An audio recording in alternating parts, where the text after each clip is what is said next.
जब बहुत सारे सोर्स एक साथ लगा दिए जाएं किसी आरएलसी सर्किट पर, और आज मैं दोनों सर्किट बना रहा हूं। एक तो मैंने बनाया series circuit, pure inductor pure capacitor आपस में दोनों लगे हुए हैं सीरीज में, और इस सीरीज कॉम्बिनेशन के साथ आपने कई सारे सोर्सेज लगा दिए।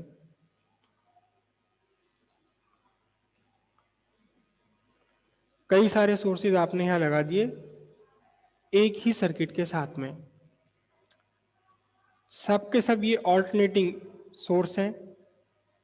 E1 equals E01 sine omega 1t, E2 equals E02 sine omega 2t, E3 equals E03।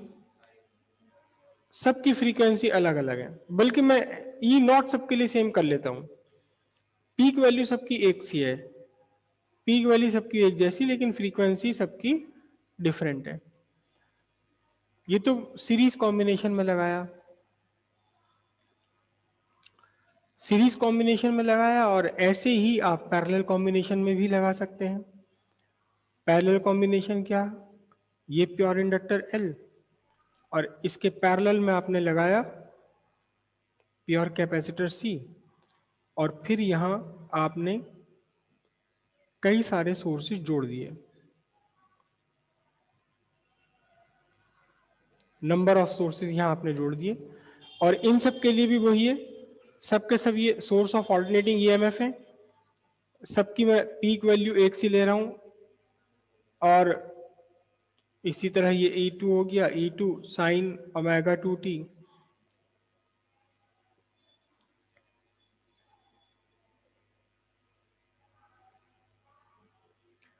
ये सारे के सारे आपने सर्किट बना लिए, दो सर्किट आपने बना लिए।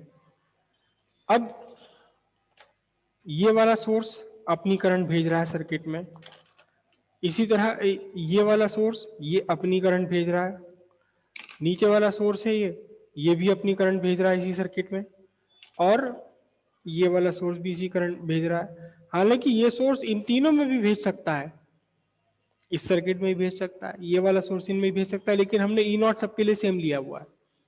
मतलब एक सोर्स दूसरे सोर्स में कोई करंट भेज ही नहीं रहा, यहां भी सबके लिए हमने E0 सेम लिया हुआ है। सारे के सारे सोर्स मिलकर के कहां भेज रहे हैं? आपके सर्किट में करंट भेज रहे हैं। सारे के सारे एक दूसरे के अंदर नहीं भेज पा रहे हैं, क्यों? क्योंकि सबका ईएमएफ बिल्कुल एक जैसा है। ठीक है, इस सर्किट की अपनी एक नेचुरल फ्रीक्वेंसी होगी, इसकी अपनी नेचुरल फ्रीक्वेंसी मैं कह रहा हूं ओमेगा एन है, इसकी नेचुरल फ्रीक्वेंसी ओमेगा एन है। एंगुलर फ्रीक्वेंसी ले रहे हैं अभी हम, एंगुलर फ्रीक्वेंसी ले रहे हैं, तो यहां इसकी ओमेगा एन है, इसकी ओमेगा एन है। अब सवाल कल ये था कि जो ये सोर्सेज हैं, ये डिफरेंट सोर्सेज हैं जिनकी सबकी पीक वैल्यू सेम है, क्या ये एक बराबर एक जैसी करंट ही भेजेंगे इस सर्किट में, या फिर इन डिफरेंट सोर्स से सर्किट में जाने वाली करंट अलग अलग होंगी? ये सवाल था कल, और मुझे उम्मीद नहीं, पूरा विश्वास है, पूरा यकीन है कि आप में से किसी ने भी हेडेक नहीं लिया होगा इसके बारे में सोचने का। जो इम्पीडेंस है सर्किट का, चाहे वो एक्सएल है, रिएक्टेंस हम बात करें, एक्सएल एंड एक्सी, दोनों के दोनों फ्रीक्वेंसी डिपेंडेंट है। ये फ्रीक्वेंसी के डायरेक्टली प्रोपोर्शनल है, ये फ्रीक्वेंसी के इनवर्सली प्रोपोर्शनल है। ठीक है, तो जो ऑब्स्ट्रक्शन ये ऑफर कर रहे हैं in the path of alternating current, ये ऑब्स्ट्रक्शन डिफरेंट होगा डिफरेंट सोर्सेस के लिए। हो सकता है इस वाले सोर्सेस के, इस पहले वाले सोर्स के लिए ये दोनों मिलकर के बहुत तकड़ा ऑब्स्ट्रक्शन ऑफर करें, हो सकता है इस वाले सोर्स के लिए दोनों मिलकर ऑब्स्ट्रक्शन कम ऑफर करें। तो जिस सोर्स के लिए ज्यादा ऑब्स्ट्रक्शन ऑफर कर रहे हैं उस सोर्स से चलने वाली करंट कम रहेगी, जिस सोर्स के लिए ये पूरा सर्किट कम ऑब्स्ट्रक्शन ऑफर कर रहा है उस सोर्स से चलने वाली करंट की वैल्यू कम हो जाएगी। डिफरेंट करंट होंगी ये, डिपेंडिंग अपॉन द, जैसे हम इसी की बात करें, यहां जो नेट ऑब्स्ट्रक्शन है वो net obstruction Z is equal to R, तो यहाँ है ही नहीं, आर तो मैंने लिया ही नहीं, तो आर स्क्वायर तो ना लिखूं, और एक्सएल माइनस एक्सी का होल स्क्वायर, तो कुल मिलाकर इंपीडेंस कितना रहा, एक्सएल माइनस एक्सी। अब Z is equal to XL कितना है 2 पाई एफ एल, और एक्सी कितना 1/2 पाई एफ सी। अगर फिर से वही बात, अगर फ्रीक्वेंसी बिल्कुल जीरो हुई, अगर किसी इसमें से किसी सोर्स की फ्रीक्वेंसी बिल्कुल जीरो हो गई, तो ये पूरा फैक्टर जीरो होगा, ये इन्फिनिटी हो जाएगा। तो करंट की वैल्यू कितनी होती, करंट की वैल्यू होती ई बाय जेड, जब जेड इन्फिनिटी हुआ तो करंट कितनी, जीरो। इनमें से किसी सोर्स की फ्रीक्वेंसी अगर जीरो हुई तो उस सोर्स से करंट चलेगी नहीं। किसी सोर्स की फ्रीक्वेंसी अगर इसकी बहुत तगड़ी इन्फिनिटी है, तो इन्फिनिटी में यहां वाला ये factor 2 pi F L infinity हो जाएगा और ये जीरो हो जाएगा, तो इस वाले सोर्स से भी नहीं चलेगी। यानी हर सोर्स से अलग अलग चलेगी करंट। डिपेंड करता है कि फ्रीक्वेंसी यहां रख करके, मैं इसको बल्कि z को भी मैं ऐसे ये ना करूं 2 पाई एफ एल, z को मैं लिखूं कितना ओमेगा एल माइनस 1/ओमेगा सी। अब पहले वाले सोर्स के लिए कितना इंपीडेंस है, हमें यहाँ ओमेगा 1 ओमेगा 2 रखना पड़ेगा, ओमेगा 1 ओमेगा 1 रखना पड़ेगा। पहले वाले सोर्स के लिए कितना ये ऑब्स्ट्रक्शन ऑफर कर रहा है, दूसरे सोर्स के लिए कितना ऑब्स्ट्रक्शन ऑफर कर रहा है, उसे फाइंड करने के लिए ओमेगा 2 रखना पड़ेगा यहाँ। तीसरे सोर्स के लिए कितना ऑब्स्ट्रक्शन ऑफर कर रहा है, वही है सर्किट वही है, लेकिन कितना ऑब्स्ट्रक्शन ऑफर कर रहा है ये डिपेंड करता है ओमेगा 3 पर। तो हमें यहाँ ऑब्स्ट्रक्शन फाइंड करने के लिए ओमेगा 3 रखना पड़ेगा। सबकी वैल्यू डिफरेंट आएगी, जेड की वैल्यू ओमेगा के अकॉर्डिंग। जब जेड की वैल्यू डिफरेंट होंगी तो हर एक सोर्स से चलने वाली करंट की वैल्यू भी डिफरेंट होगी। और ऐसे ही यहाँ इस केस में भी आ जाएगी बात।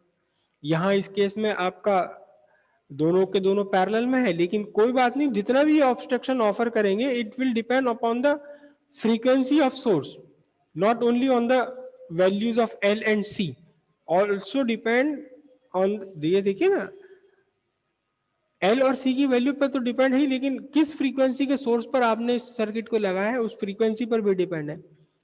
तो फिर क्या होगा, फिर वही कंडीशन कि यहां जितने भी सोर्सेज हैं इन सारे सोर्सेज से इस सर्किट में चलने वाली करंट की वैल्यू डिफरेंट होगी, करेक्ट।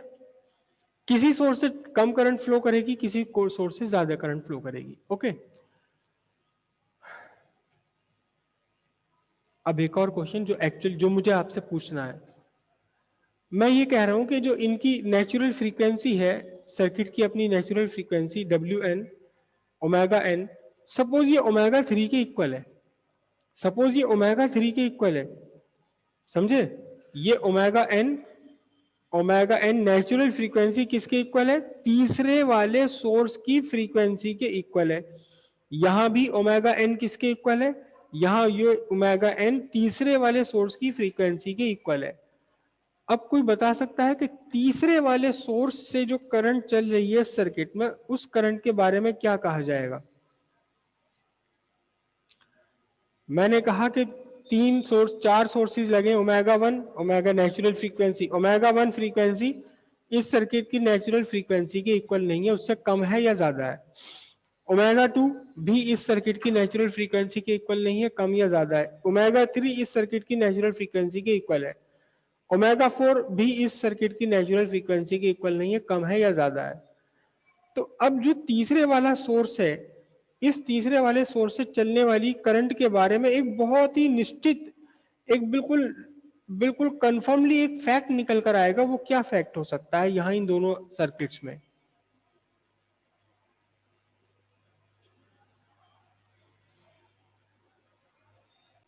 शगुन कह रही हैं कि पहले वाले सोर्स से जो करंट चलेगी, दूसरे वाले सोर्स से जो करंट चलेगी, तीसरे चली, चौथे चली, इनमें से सबसे बड़ी करंट चलेगी किससे, तीसरे वाले सोर्स से। और कॉज आप कह रही हो कि तीसरे वाले सोर्स की फ्रीक्वेंसी इस सर्किट की नेचुरल फ्रीक्वेंसी के इक्वल है ना।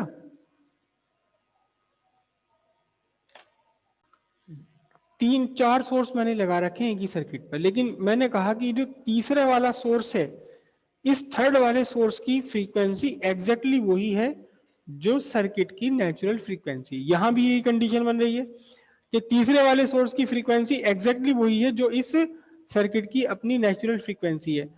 तो अब तीसरे वाले सोर्स, इस थर्ड सोर्स से चलने वाली करंट के बारे में आप क्या कह सकते हैं with respect to the current from source 1, source 2 और सोर्स 4?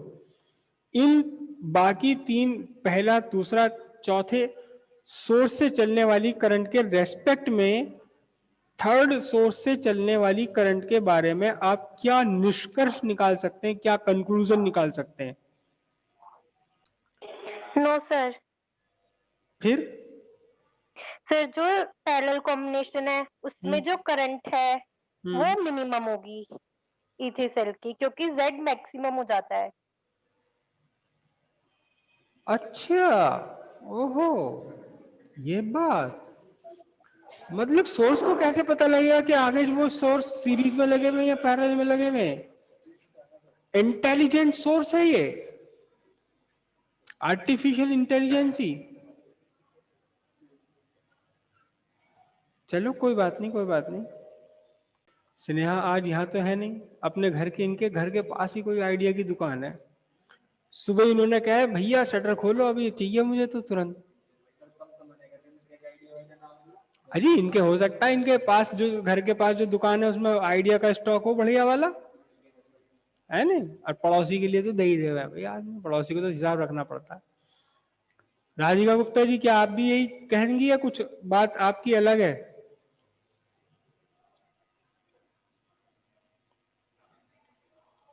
सर यही है इसका आंसर तो।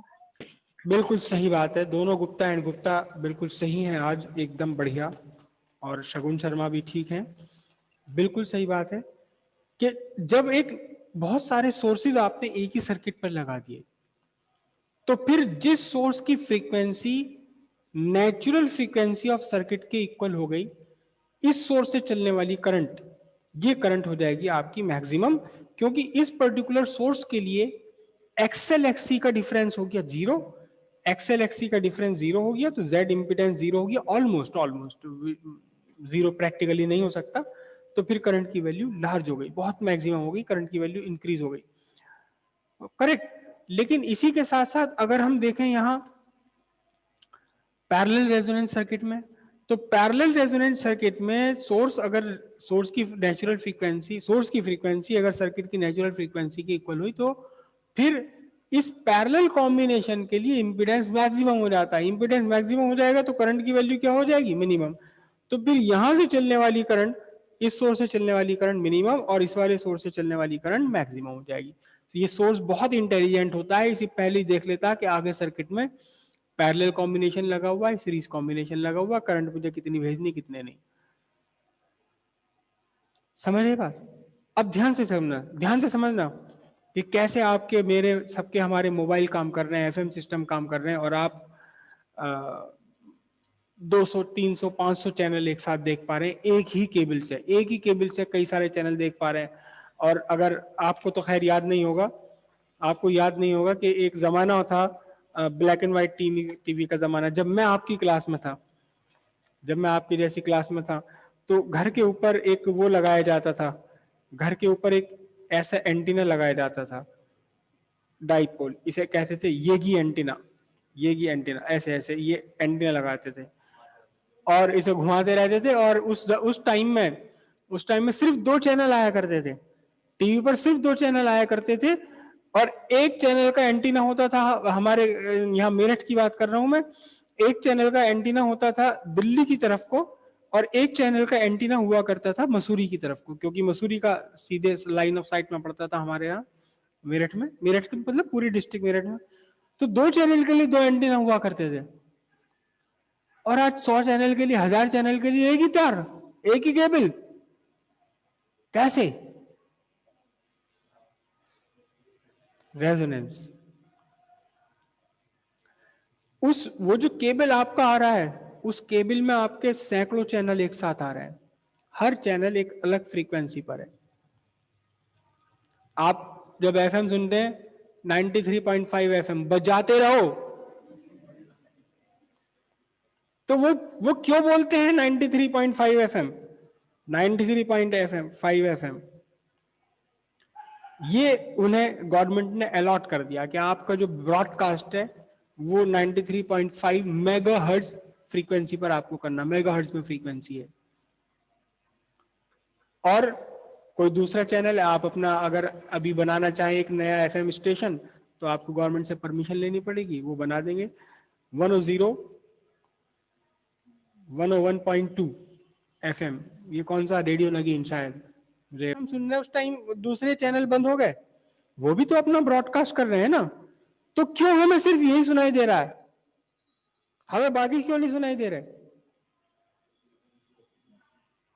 तो जब आपको ये पर्टिकुलर आप देख रहे हो, आप सास बहू वाला स्टार प्लस देख रहे हो, सास ने बहू को जहर पिला दिया, बहू ने सास को सांप से कटा दिया, तो जब वो सास बहू चल रही है तो फिर क्रिकेट क्यों नहीं चल रहा उस टाइम पर, जबकि सारे चैनल उसी केबल में आ रहे हैं ना, बिकॉज ऑफ रेजोनेंस। सिंपल सी बात है कि आपका जो इंस्ट्रूमेंट है, आपका टीवी है, वो एक सर्किट है, वो सोर्स है, वो सर्किट है, एलसी सर्किट है, उसके अंदर से एलसी सर्किट है लगा हुआ एक्चुअली।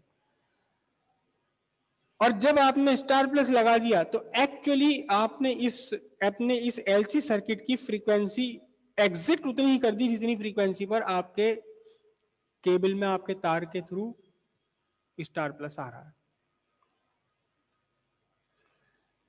आ तो रहे बहुत सारे चैनल अपनी अपनी अलग अलग फ्रीक्वेंसी पर आ रहे हैं। जो आपका ट्यूनिंग सिस्टम्स है, जिसे हम बोलते हैं एक्चुअल में ट्यूनिंग सिस्टम, ट्यून करना, ट्यूनिंग सिस्टम, जो आप रिमोट से चैनल बदल रहे हैं, एक्चुअली आप ट्यूनिंग कर रहे हैं। उस रिमोट से आपने अपने डिवाइस के अंदर लगे हुए एलसी सर्किट की फ्रीक्वेंसी बदल दी। कैसे बदल दी जाती वो एक अलग कहानी है, लेकिन जब आप रिमोट से आप एक चैनल लगाते हैं 203, आपने चैनल लगाया 203, तो 203 पर वहां से ब्रॉडकास्ट हो रहा है एक पर्टिकुलर चैनल स्टार प्लस, तो आपने इस पूरे एलसी सर्किट की फ्रीक्वेंसी बदल करके उतनी कर दी जितनी फ्रीक्वेंसी पर स्टार प्लस चल रहा है।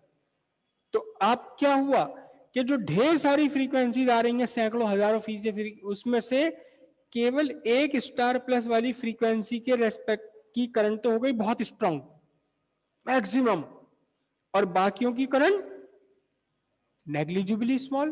तो आपको कौन दिखाई दे रहा है? आपको केवल एक चैनल दिखाई दे रहा है। ये सीरीज एलसी सर्किट है। सीरीज एलसी सर्किट की एक बहुत ही प्यारी नेचर है, बहुत ही प्यारी नेचर है जो सीरीज एलसी सर्किट है, सीरीज एलसी सर्किट है, इसकी बहुत ही प्यारी नेचर है। क्या? It is selective. It is selective. Selective का मतलब कि अगर इसको बहुत सारी फ्रीक्वेंसीज मिल रही हैं तो ये उसमें से अपने मतलब की फ्रीक्वेंसी को सेलेक्ट कर लेता है, बाकी जाओ भाड़ में। 203 आपने चैनल नंबर लगाया, 203 पर जो आपका जो भी स्टेशन, जो भी ब्रॉडकास्ट हो रहा है, बस उसको इसने सेलेक्ट कर लिया कि मैं तो इस वाले सोर्स से चलवाऊंगा करंट। इसने सेलेक्ट कर लिया कि मैं तो बस इसी वाले सोर्स से चलने दूंगा करंट को, बाकी सोर्सेस से करंट को मैं चलने ही ना दूं। इतना ज्यादा ऑब्स्ट्रक्शन ऑफर करूंगा बाकी सारे के रास्ते में कि चले ही ना करंट। इस सोर्स के लिए मैं कुछ नहीं कह रहा, आ जाओ, फ्री है तुम्हारे लिए, रास्ता खुला, आ जाओ। तो क्या हुआ? केवल एक चैनल पर्टिकुलर आपको सुनाई दिया। जब आप एफएम चेंज करते हैं अपने मोबाइल में या किसी भी इंस्ट्रूमेंट में, 93.fm पर आपने ट्यून कर दिया, तो मतलब क्या हुआ कि इस एलसी सर्किट की फ्रीक्वेंसी बदलकर आपने कितनी कर दी? 93.5 मेगाहर्ट्ज कर दी। तो 93.5 मेगाहर्ट्ज की जो फ्रीक्वेंसी हमारे एटमॉस्फेयर में है, उन फ्रीक्वेंसीज को पकड़कर उनके रेस्पेक्ट में करंट इसने तकड़ी चला दी। बाकी फ्रीक्वेंसीज भी आ रही हैं, उन्हें इसने क्या कर दिया? सप्रेस कर दिया।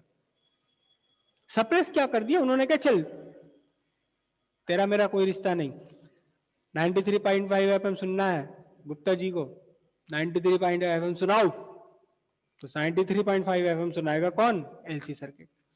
ये कहलाता आपका सिलेक्टिव सर्किट। इट्स सेलेक्ट, कौन सी क्या चीज सेलेक्ट कर लेता है? It's resonance frequency. Resonance frequency से सेलेक्ट कर ली। आप इसके ऊपर 50-100 फ्रीक्वेंसी लगा दो, ये केवल एक फ्रीक्वेंसी को सेलेक्ट कर लेगा, कौन सी, जिसके साथ इसको रेजोनेंस में जाना है। करेक्ट। इसी तरह आपके मोबाइल है, मोबाइल इस टाइम अगर मेरे मोबाइल पे कॉल आती है तो क्या इस हॉल में या आसपास सिर्फ एक ही मोबाइल का सिग्नल है? हजारों है, हजारों सिग्नल है। तो मेरे मोबाइल को कैसे पता चला कि मेरी वाली मेरे मुझे ही बजना है? आपकी जो जेब में रखे मोबाइल है उन्हें क्यों नहीं बजना? क्योंकि वो सब सेट है वहां पर, एक पर्टिकुलर फ्रीक्वेंसी उसने पकड़ लिया। ओ आसिफ सर का मोबाइल आ रहा, बजा दिया एलसी सर्किट ने। आपके बाकी एलसी सर्किट ने क्या कहा उस फ्रीक्वेंसी को? आपके मोबाइल के एलसी सर्किट ने कहा नहीं नहीं तेरे मतलब की बात नहीं है, चुप रह, बैठा है ऐसे शांत। सेलेक्टिव सर्किट कहलाता है। It select its resonance frequency out of a number of frequencies applied to it. ठीक है, अब इसके अगेंस्ट आ जाओ। ये क्या कहता है? ये कहता है कि जिसकी फ्रीक्वेंसी मेरे जैसी है उस वाले सोर्स से तो मैं करंट चलने ही नहीं दूं बिल्कुल भी, बाकी उसे चल ले कोई दिक्कत नहीं, बाकी उसे मुझे कोई दिक्कत नहीं। भाई से बड़ी दुश्मनी है, भाई की तो मैं शक्ल भी ना देखूं। जो मेरे जैसा है बिल्कुल उसकी तो मुझे शक्ल भी नहीं देखनी जिंदगी में, इसके तो नाम भी नहीं लेना मुझे। बाकी कोई और आ जाओ कोई दिक्कत नहीं। जिस सोर्स के साथ में रेजोनेंस कर गया सर्किट, जिस पर्टिकुलर सोर्स के साथ में सर्किट रेजोनेंस कर गया, उस सोर्स से करंट नहीं चलने देनी इसको। उस सोर्स के लिए बहुत जबरदस्त इनफाइनाइट इसने ऑब्स्ट्रक्शन ऑफर किया। तो इसने क्या कर दिया? इसने क्या कर दिया बताओ? जो आपका पैरेलल एलसी सर्किट है, इट्स नेचर इज रिजेक्टिव। ये रिजेक्ट कर देता है out of large number of frequency, it reject the frequency equal to its natural frequency. बहुत सारी फ्रीक्वेंसीज आपने यहां लगाई, उसमें से जो फ्रीक्वेंसी, जिस सोर्स की फ्रीक्वेंसी इसके अपने एलसी सर्किट की नेचुरल फ्रीक्वेंसी की इक्वल होगी, उसे ही रिजेक्ट कर देगा ये, उसे नहीं चलने देगा, बाकियों को चलने देगा। समझ आई बात? कहां इसका यूज होता है? इसका भी आपकी लाइफ में, मेरी लाइफ में बहुत यूज है। 25 साल 30 साल पहले साउंड सिस्टम में सिर्फ हुआ करते थे स्पीकर्स, लेकिन अब स्पीकर के साथ साथ दो चीजें और जुड़ी हुई हैं।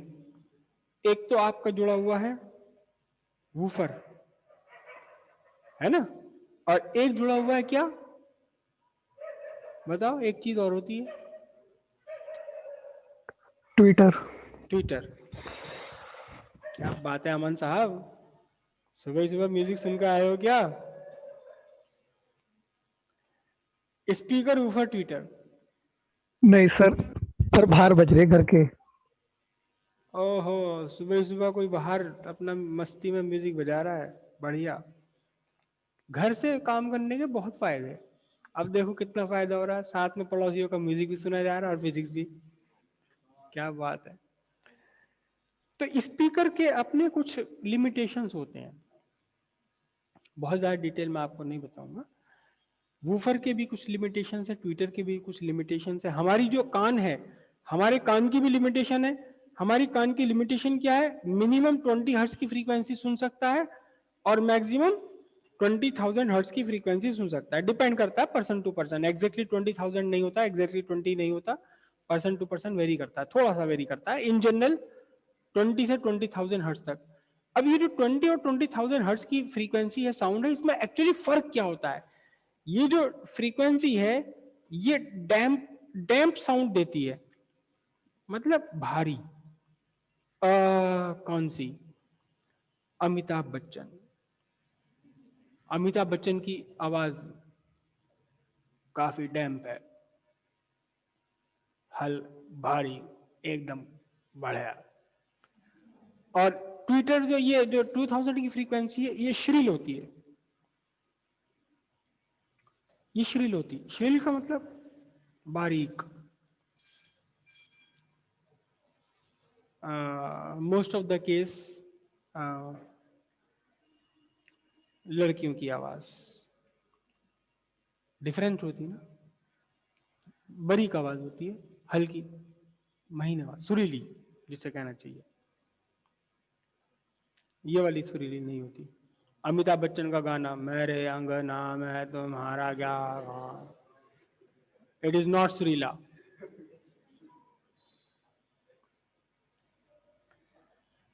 तो ये जो स्पीकर होता है, ये स्पीकर का कंस्ट्रक्शन ऐसा होता है कि ये जो डैम्प साउंड है 20 हर्ट्ज के आसपास की, इसके लिए रेस्पॉन्ड नहीं करता, और जो 20,000 हर्ट्ज की आसपास की साउंड है उसको भी रेस्पॉन्ड नहीं करता है, नहीं करता।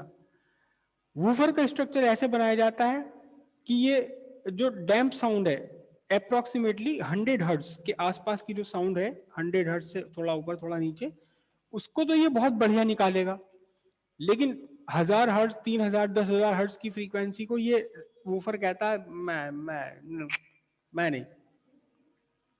अच्छा, इसी तरह ही जो ट्विटर है, मतलब ट्विटर जो है ये हाई फ्रीक्वेंसी पर बहुत बढ़िया रेस्पॉन्ड देता है, अपने अंदर से खूब निकालता है, बढ़िया झनकार, झनकार निकालने वाला जो होता है, जो घुंघरू की झनकार है, जो घुंघरू की छनन छनन है, वो ट्विटर से निकलती है।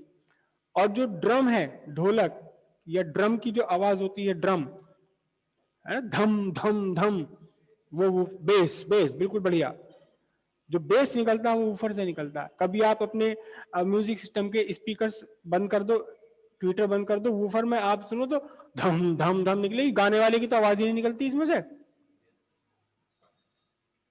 और इसको अगर ट्विटर को आप ऑन कर दो, स्पीकर और ये वूफर्स बंद कर दो, तो ट्विटर में से जो छनन छनन की आवाज निकलेगी, पानी की बूंद की आवाज ऐसी निकलेगी इसके अंदर, टनन, एकदम पानी की बूंद कहीं गिरती हुई अगर सुनाई देगी तो टन से आवाज निकलेगी, घुंघरू की एकदम छनन छनन निकलेगी इसमें से। लेकिन इसमें से भी गाने वाली की आवाज नहीं निकलती ना, इसमें से बेस निकलता। तो क्या किया जाता है, आपका जो ये होम थिएटर सिस्टम होता है उसमें सर्किट होते हैं, कौन से, ये वाले सर्किट, ये रिजेक्ट कर देते हैं। वूफर को जो साउंड भेजी उसने रिजेक्ट कर दिया, कौन सी वाली फ्रीक्वेंसी को रिजेक्ट कर दिया, 2000 और हायर फ्रीक्वेंसी को रिजेक्ट कर दिया, और बाकी लो फ्रीक्वेंसी को इसने भेज दिया ट्विटर में, वो सॉरी वूफर में। और ट्विटर के लिए जो रास्ता बनाया जाता है उस रास्ते में डाल दिया जाता है एक और सर्किट, ऐसा सर्किट जो अपने अंदर से हाई फ्रीक्वेंसी को तो जाने देता है और बाकियों को ब्लॉक करके रख देता है। तो ये रिजेक्टिव सर्किट है। कौन रिजेक्टिव सर्किट है, कौन सा वाला, आपका parallel combination. Parallel resonance circuit अपने आप में एक रिजेक्टिव सर्किट है, जो किसी पर्टिकुलर फ्रीक्वेंसी को रिजेक्ट कर देता है और बाकी फ्रीक्वेंसीज को जाने देता है। समझिए बात।